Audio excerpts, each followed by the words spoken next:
Really looking forward to this one.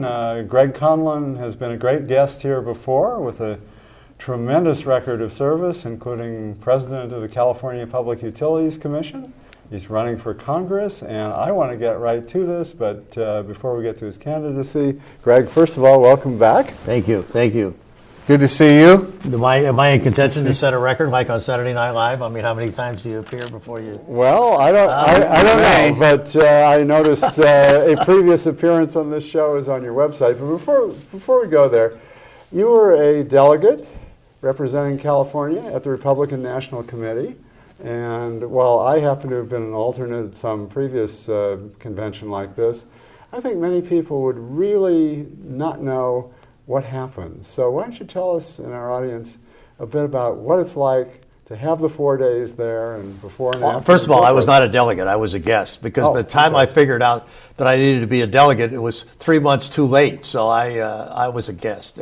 But it was, you had all the privileges of the delegates, except you couldn't get on the floor except by invitation. So I got down there a few times, but not all the time. We thought we saw you waving a flag, but I guess that wasn't you. Well, there was quite a few of them waving flags. No, it was a great experience. 4 days, and it really, people need to understand the process because it's so unique, and our process in the United States to have a convention like that, and it wasn't a contested convention in the sense that we had two presidential candidates, but the energy and the experience of speakers that was just, I went to the previously in New York, and it was very energizing there too, but this one just was above the one in New York. It just was so unique in the hurricane, on Monday, and out of respect to the hurricane and the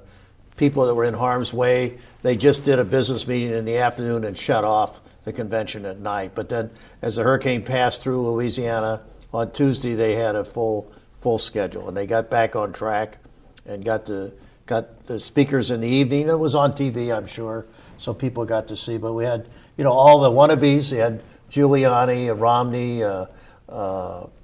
Thompson, Huckabee. I mean, they all spoke, and then we had two of our executives here in Silicon Valley, Meg Whitman and Carla Farino. So it was quite an entourage of people that spoke on Wednesday night.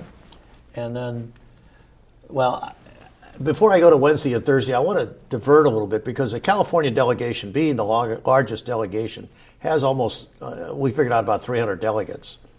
200 to 300 delegates. There's California planes just coming right in. Well, no, but we all stay at the same hotel, and each state has their own hotel. So they have meetings in the morning that are not on television, that are just exclusively for the delegates, the alternates, and the guests of that state delegation. So we had some fantastic speakers in the mornings that people really didn't get the witness.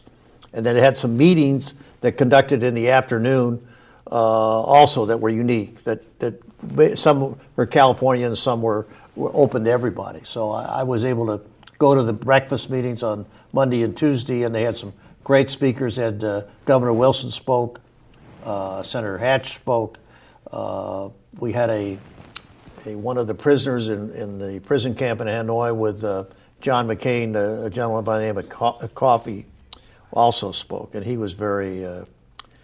He talked about how they communicated in camp, and he talked a lot about John McCain. But I mean, everybody's heard John McCain's experiences, but to have these other prisoners talk about it was very, very emotional, very inspiring.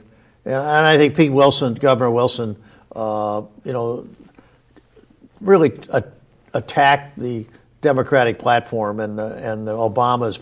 He really characterized Obama, I think, more as a socialist than as an independent, and that he talked about Russia and the fact that their attack on Georgia was really a recognition that they're probably more like the USSR than they are an open country. So